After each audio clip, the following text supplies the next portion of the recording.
Sometimes when we're working with a new client, they say, I just have one issue. If we could just fix this one issue, life with my dog would be pretty good.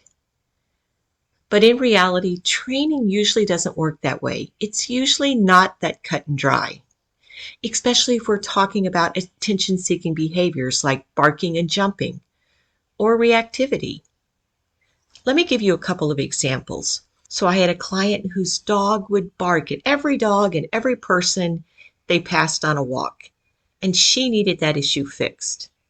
But then later in the day, when we were back at her house, I noticed that she let her dog go to the window and bark at every person and every dog who walked by.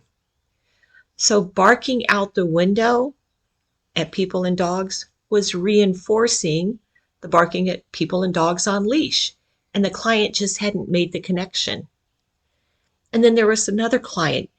Every time her husband brought her dog back from a walk and he unleashed the dog would run over and jump in her lap. And the client didn't like that at all. But then later in the session, her dog was laying in the dog bed. The dog jumps out of the dog bed, jumps into the client's lap, and the client starts petting her and even asking her for kisses.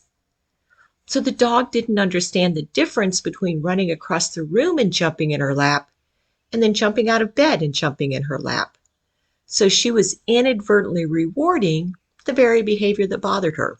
So if you have an issue that you're trying to resolve with your dog, especially like barking or jumping, and you're not making any progress, just pause for a minute and think about your everyday interactions with your dog.